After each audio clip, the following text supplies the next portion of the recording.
ಭಿನ್ನಾಭಿಪ್ರಾಯಗಳಿಲ್ಲದೇ ಇದ್ರೂ ಸೈದ್ಧಾಂತಿಕವಾದ ಕೆಲವು ವಿವಾದಗಳು ಇಳಿದಂತಹ ವಿಷಯ. ಆ ನಿಟ್ಟಿನಲ್ಲಿ ಬಹು ವರ್ಷಗಳ ಈ ವಿವಾದ ಕುರಿತು ನ್ಯಾಯಾಲಯಗಳಲ್ಲಿ ಮೊಕದ್ದಮೆಗಳು ನಡೀತಾ ಇದ್ದದ್ದು. ಆ ಒಂದು ಹಿನ್ನೆಲೆಯಲ್ಲಿ ಆ ಮೊಕದ್ದಮೆಗಳು ಎಲ್ಲವೂ ಭಾರತದ ಸರ್ವೋಚ್ಚ ನ್ಯಾಯಾಲಯದ ಕಟ್ಟೆಯನ್ನು ತಲುಪಿದಾಗ ಭಾರತದ ಸರ್ವೋಚ್ಚ ನ್ಯಾಯಾಲಯ ಒಂದು ಉತ್ತಮವಾದಂತಹ ಸೂಚನೆ ಮತ್ತು ಮೀಡಿಯೇಷನ್ ಅನ್ನ ರೆಫರ್ ಮಾಡಿತ್ತು.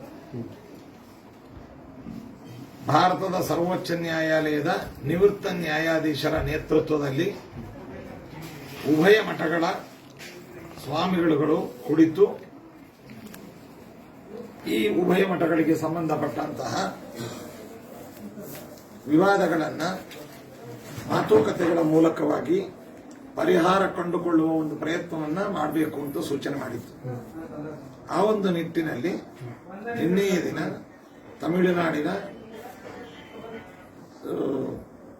ಕೇಂದ್ರವಾದಂತಹ ಚೆನ್ನೈ ಮಹಾನಗರದಲ್ಲಿ ಒಂದು ಕಲ್ಯಾಣ ಮಂಟಪದಲ್ಲಿ ನಿವೃತ್ತ ನ್ಯಾಯಾಧೀಶರು ಮೀಡಿಯೇಟರ್ ಮಧ್ಯಸ್ಥಿಕೆಯಲ್ಲಿ ನಾವು ಮಾತುಕತೆಯನ್ನ ಮಾಡಿದ್ದೇವೆ.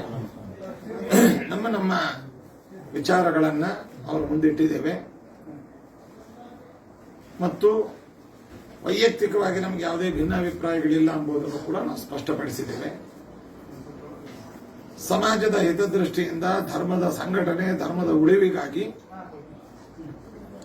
ಉಭಯ ಮಠದ ನಾವು ಪೀಠಾಧಿಪತಿಗಳು ಮತ್ತು ಮಠದ ಪ್ರಮುಖ ಶಿಷ್ಯರು, ಗಣ್ಯರುಗಳು ಎಲ್ಲರ ವಿಶ್ವಾಸಕ್ಕೆ ತಗೊಂಡು ಮಾತುಕತೆಗಳ ಮೂಲಕವಾಗಿ ಇದನ್ನು ಪರಿಹಾರ ಮಾಡಿಕೊಳ್ಳಿಕ್ಕೆ ಸಂಪೂರ್ಣವಾಗಿ ನಾವು ಮನಸ್ಸು ಮಾಡಿದ್ದೇವೆ.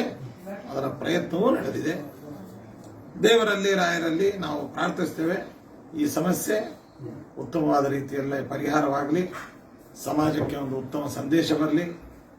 ಸಮಾಜದಲ್ಲಿ, ಅದರಲ್ಲಿಯೂ ವಿಪ್ರ ಸಮುದಾಯದಲ್ಲಿ, ಅದರಲ್ಲಿಯೂ ಮಾಧ್ವ ಸಮುದಾಯದಲ್ಲಿ, ಅದರಲ್ಲೂ ರಾಘವೇಂದ್ರ ಸ್ವಾಮಿಗಳವರ ಮಠದ ಮತ್ತು ಉತ್ತರಾದಿ ಮಠದ ಶಿಷ್ಯರಲ್ಲಿ ಏನು ಗೊಂದಲ, ಆತಂಕ ಇದೆ ಅದು ಶೀಘ್ರವಾಗಿ ಪರಿಹಾರವಾಗಲಿ ಅಂತ ದೇವರಲ್ಲಿ, ರಾಯರಲ್ಲಿ ಪ್ರಾರ್ಥಿಸ್ತೇವೆ. ನಿನ್ನೆ ಒಟ್ಟಾರೆ ಬೆಳವಣಿಗೆ ಫಲಪ್ರದ ಆಗಬೇಕು ನೋಡಿ ಅನ್ನೋ ಭಕ್ತರ ಅಭೀಷ್ಟ ಆಗಿದೆ. ಎರಡೂ ಮಠಗಳ ಭಕ್ತರು ಅಂದ್ರೆ ನಾವಿಬ್ಬರೂ ಸ್ವಾಮಿಗಳು ಈ ಮಾತುಕತೆ ಫಲಪ್ರದ ಆಗತ್ತೆ ಅನ್ನುವಂತ ಭರವಸೆಯನ್ನು ಇಟ್ಕೊಂಡಿದ್ದೇವೆ.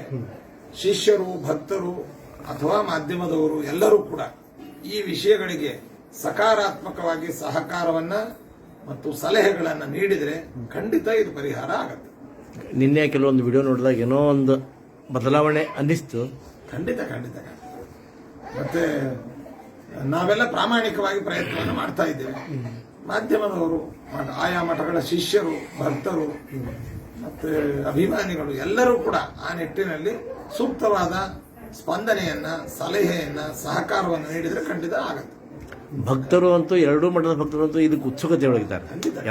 ಎರಡೂ ಮಠಗಳು ಕೂಡ್ಲಿ ಅನ್ನೋದನ್ನ ನಾವೆಲ್ಲ ಸಹಿತವಾಗಿ ಬಯಸ್ತೇವೆ. ಈಗ ನಾವು ನಮ್ಮ ಉತ್ತರಾದಿ ಮಠದಾಗೆ ಮಾತಾಡ್ತಿದ್ರು ಸಹಿತ ಅದೊಂದು ಇದನ್ನು ಬೆಳೆಸ್ತೇವೆ. ವಿಷಯ ಹೇಳ್ತೇನೆ, ನಮ್ಮ ಹಿಂದೂ ಸಂಘಟನೆ ಆಗಬೇಕು ಅನ್ನೋದು ಒಂದು ಕಾಳಜಿ, ವಿಪ್ರ ಸಂಘಟನೆ ಆಗಬೇಕು ಅನ್ನೋದು ಮತ್ತೊಂದು ಕಾಳಜಿ, ಮಾಧ್ವ ಮಠಗಳ ಸಂಘಟನೆ ಆಗಬೇಕು ಅನ್ನೋದು ಇನ್ನೊಂದು ಕಾಳಜಿ.